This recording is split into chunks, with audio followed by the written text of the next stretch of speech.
that's what he was supposed to do, of course, and Wright quickly realized that. Okay, well, now our eyes are on this group of peasants, or whatever, and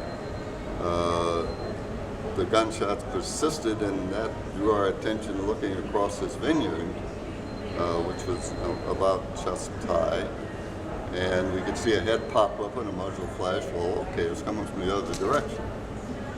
Well, again, assuming that it's the enemy, Wright convenes the, right there, okay. He says to the bombardier, John, you take four of the men. The co-pilot, Fred, you take 4 of the men, get in those ditches and go in opposite directions. And Mac, meaning myself, and I, meaning himself, in a bomber crew, just by way of explanation, the chain of command was pilot, navigator, co-pilot, bombardier, etc. Which up to that point I didn't know. But so here's the captain of the ship and the second in command surrendering, and the point was, he says, Mac and I will try to delay these guys as much as possible, and you guys get going. So we start walking through the vineyards with our hands in the air towards this, where these shots were coming from, hollering, "We're Americans, we surrender," making a very prominent display of throwing away our sidearms to make sure that they saw that we were disarming ourselves. And so then the firing stopped, and so we saw these heads up, and then they were again walking towards us, and we were saying, "We're Americans, we surrender. We're Americans, we surrender." Well, then the answers coming back were unintelligible at that point. And when we got close enough, we could understand they're saying, "We're Canadians." Okay. We were in the British sector of the invasion on the eastern end of it. This was all news at that point in time. It turned out to be, it was the 49th Infantry Regiment from Saskatchewan, Canada. Right offhand, I forget They had 2 weapons carriers. They were delivering ammunition up to the lines. They informed us that they had just taken this area 2 hours previous to our crashing there. So we were pretty fortunate. We rode up to the lines with them, helped them offload the ammunition, and headed back to their bivouac on the beach, stopping en route to liberate as much vino as they could. Encountered an American sergeant from the American paratroopers who had been somehow or another blown off course or something, and so he was a straggler. He joined us, but the Canadians took us back to their bivouac, and they very hospitably shared their rations with us, and there we were. It was up to us now to figure out how to get back to Africa. I might say that the next morning I had the worst hangover I ever had before or since, from all the vino. It's Sicilian vino we consumed the night before. Anyhow, the next day I went, we broke up and went looking for whatever we could. How do we get out of here? And I was fortunate enough to find a little RAF grass field with about a half a dozen Spitfires on it. Yeah, here it is. Tuesday, July 13th. Sent message to 9th Bomber Command from RAF Airdrome at Pacino, Sicily. Thursday, 2 days later, received a reply from the Ninth Bomber Command, quote, "Leave plane, proceed to Malta." The pilot, in the meantime, Bob Wright, had been down to the beach and found a British LCT that, well, it was LCT number 321, commanded by Lieutenant T. Clare Murphy, Royal Navy. They would be returning to Malta after they offloaded whatever they were carrying. So on Friday night, because they wanted to make the trip under cover of darkness, they proceeded to Malta. It was interesting, the 4 officers of our crew were welcomed by the 2 naval officers on this LCT to join them in their little bunkhouse at the rear of an LCT, whereas our 6 enlisted personnel were invited to join their enlisted personnel down in the hold. We were drinking scotch, and our enlisted personnel were sharing Navy grog down in the hold.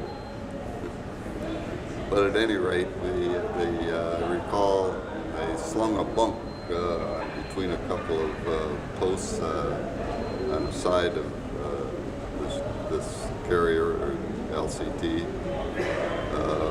which I climbed into and managed to stay in overnight. It was a beautiful, clear, moonlit night in the Mediterranean, and went to sleep and woke as we landed the next morning in Valletta.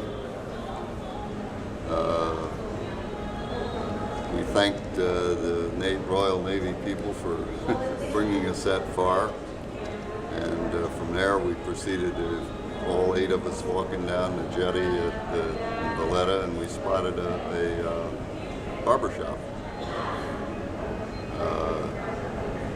This again requires a little explanation. Combat crews were given what they called escape kits. Amongst other things, medical items and so forth in the escape kit was currency of the area that you would be flying over, which happened to be, of course, Italian currency. Lo and behold, Italian currency was acceptable on Malta. So we all got haircuts. You have to remember, I told you, our ground personnel had not joined us by the time we left, so we were a pretty scraggly bunch by then, so we were happy to all be able to get haircuts. Anyhow, this hurried along. We ran into an American infantry captain on the street, and asked him if he could help us. And he said there was an Air Corps office of some sort in the cliffs. During World War II, Malta was known as the most bombed spot on Earth. British never capitulated to the constant German bombing. But they had dug into the limestone cliffs shelters and even offices. They had dug corridors and then little smaller quarters into offices. Ceilings were strung with just bare light bulbs, but it sufficed. So sure enough, we found our way to this little Air Corps office, and a colonel that was in charge, and he said, in fact, good. He says, I have a B-24 out at the airport that came in with mechanical problem. It's been fixed. He says, could you fly it back to Africa for us? Sure. So now we had our transportation arranged. I might know some of this in the meantime, and I can't remember the actual timing of it, but we encountered some British officers who had a villa on Malta, and they invited our 4 officers once again to have lunch with them. And we accepted, of course. And I can't remember what we let our enlisted people do, but at any rate, we joined them at their villa, which was up on a hill, very nice, lovely view. They had servants, and one of them asked me, he said, would you care for a gin and tonic? Well, I wasn't quite sure what a gin and tonic was, but I did understand gin, so I said yes. So he poured this concoction and handed it to me, no ice, and I took a taste of it, and it's, to me, was the most god-awful thing I'd ever tasted. Well, they weren't, I gathered then later on, they weren't drinking this for pleasure purposely, it was for medical reasons. The quinine being make them resistant to mosquito bites or whatever.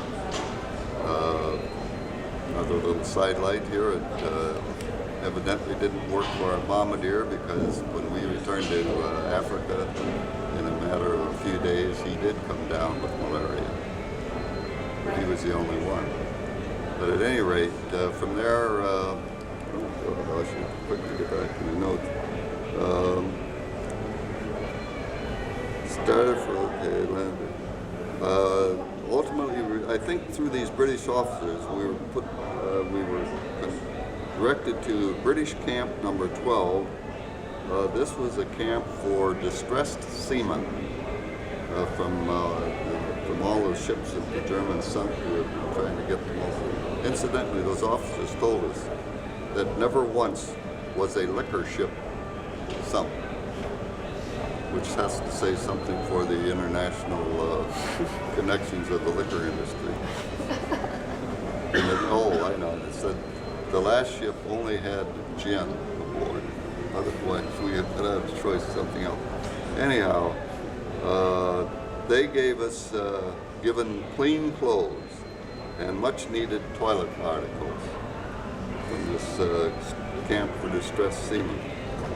Anyhow, okay, next day, got a hold of the B-24, parentheses, Daisy May, that was the name of it, belonged to the 98th Bomb Group, also near Benghazi. Took off in the afternoon for home, arrived in Benghazi that evening. That was Sunday evening of July 18th, not quite a week from the day that we got shot down. Quite amazing. Yeah. From there on, we began preparing, and from that point forward, during the rest of the month of July, in preparations for the low-level bombing of the Ploesti oil refineries, which has become, of course, quite well known.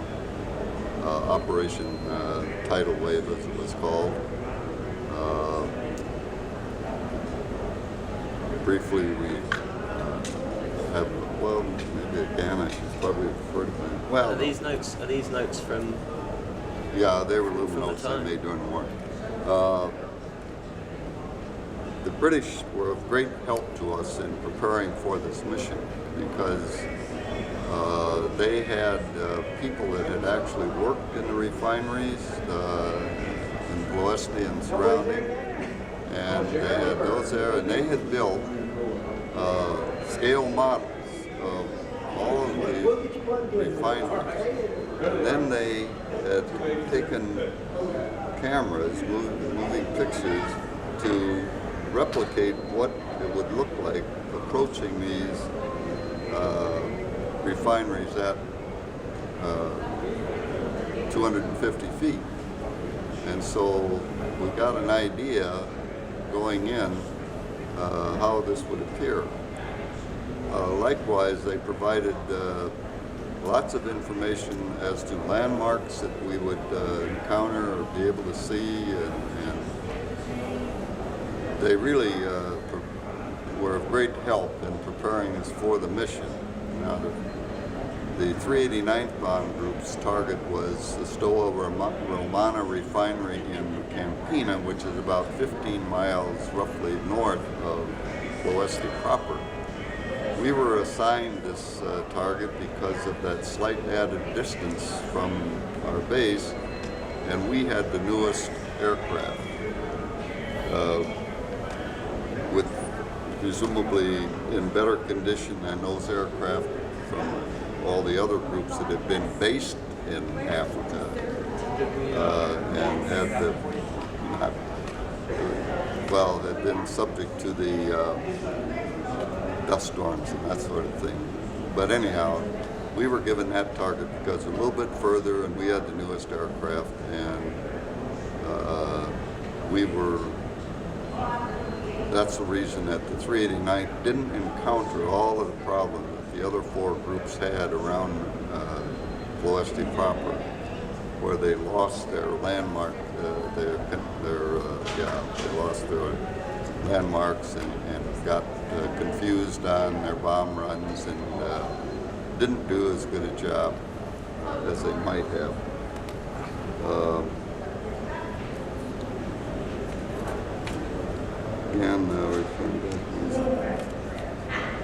Okay, Sunday, August 1st, 1943.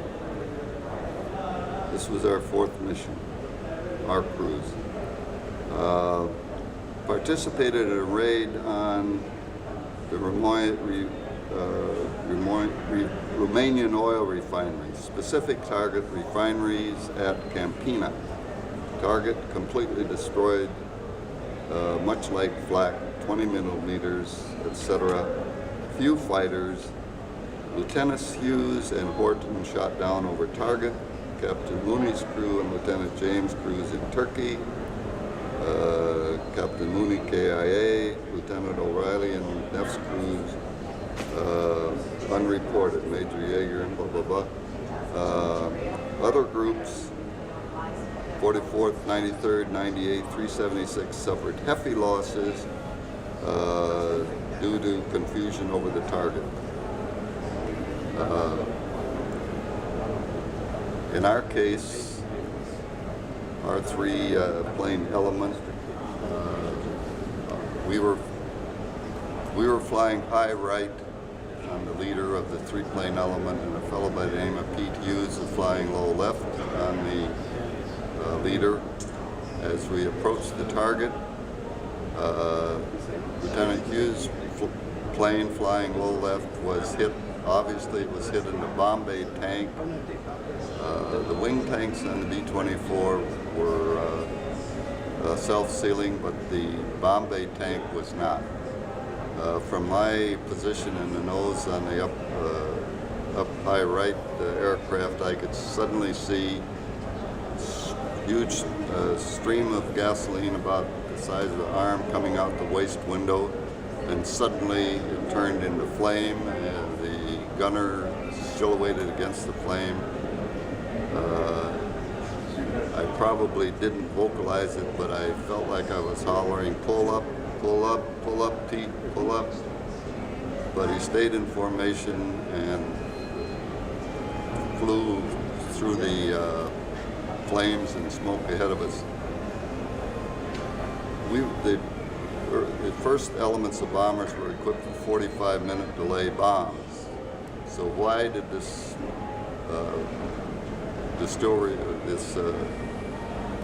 refinery explode in front of us? Well, the lead aircraft had apparently struck the boiler house, the boilers in the boiler house, which was its target. And they had exploded high enough, throwing flame high enough in the air to ignite Pete Hughes' aircraft. From there, he slid under us off to the right. There was a dry riverbed. He attempted to belly in, but in lifting over a small bridge, his right wing caught in a riverbank and cartwheeled. That was it. He could have avoided all of that had he simply pulled up over the smoke and flames, and at least been able to make a safe landing from that. But instead, he stayed in formation, put his bombs on the target. If there was anything good came out of it, he was awarded posthumously the Congressional Medal of Honor, and rightfully so.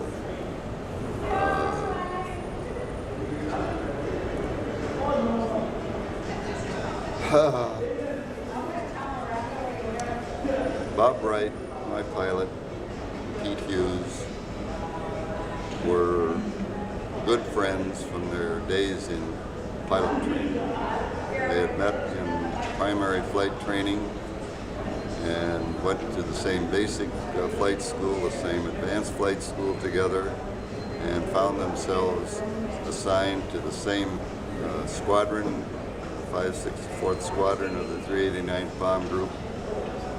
Hughes was combat crew number 8. We were combat crew number 9. So whenever in those days it was pretty consistent. You flew with your flight leader, and Bob and Pete Hughes, his nickname was Pete. Actually, his real name was Lloyd. They had a little agreement between them. They would flip a coin to determine who got to fly low left as opposed to high right. Flying low left in a bomber formation is somewhat easier from a pilot's standpoint, because it's easier that both pilots can fly the aircraft, whereas if you're flying high right, it's pretty much entirely up to the pilot to fly because he's in the left seat. The co-pilot can't really orient himself to the leader. So that day, even though Wright's crew on the battle plan was assigned to the low left position, Pete Hughes won the coin toss, and so for a strange twist of fate, we might have been flying in that position. But fate has its own way. That was probably the most, shall I say, memorable mission that I flew on during World War II, although there were others that were of lesser memory. But anyhow, yeah, that was quite a day. Incidentally, as I've already told, we lost our aircraft in Sicily, and so when it came time to train and fly the Ploesti mission, we were given another B-24 from a newly arrived replacement crew, a fellow by the name of Andy Opsada. The aircraft's name was Old Blister Butt. We had no name for our original aircraft, by the way. Anyhow, so we took Andy Opsada's Old Blister Butt to Ploesti or to Campina and back, and returned it to him with not a scratch on it. Amazing. A few years ago in 2003, when they had a 60th anniversary reunion of tidal wave survivors in Salt Lake City, Andy Opsada was telling everybody within earshot that we had stole his airplane to fly the Campina mission. And our defense was, well, we brought it back to you unscathed. Okay, well, anyhow. I'd like to talk a little bit about these conventions and what they mean to you. 'Cause The conventions? You've driven 1,000 miles here, and you'll drive 1,000 miles back, haven't you? But for a long time, you've got kind of cut out of the loop, cut away from the loop of the conventions. Yes, as I was mentioning in our earlier conversation with you, I'd attended a reunion of the 2nd Air Division in Washington, D.C. in 1955, the fall of 1955. At that convention was my pilot, Bob Wright, who by that point, because he had stayed in the Air Corps, was a full colonel. Incidentally, he was a full colonel at the age of 24. Stayed in the Air Force, and also the fellow who was the radio operator in our crew, John Tucholsky, was there. So the three of us had a good time at that convention. Unfortunately, subsequently, due to relocations of employment and so forth, I lost connection with not only the 2nd Air Division, but with my old bomb group, the 389th Bomb Group, and with going into a lot of detail. Wasn't able to reestablish contact until 1997 after a 7-year search. But since then I have attended every 389th and or Second Air Division reunion that I can. Why? Well, I've come to the conclusion that it's a psychological thing, at least with me. When I get back and talking and reminiscing with these other men who shared more or less the same experiences, I'm 20 years old again. It's amazing. I'm able to stay up later and eat more and sleep less than I normally do. And not feeling any the worse for it. And unfortunately, of course, every good thing has to come to an end, and I suppose someday this wonderful experience of getting together with people with a similar background of how many years, 70, 80 years ago, or not that long ago, 60 or 70 years ago, will be at this point in time the 10 original members of Bob Wright's crew. I am either the sole survivor or one of 2 survivors. There's a possibility that the tail gunner, John Ritchie, is still around. The most recent time that the surviving 4 of us up until this year, there was a reunion in Salt Lake City, which I may have mentioned before, in the year 2000.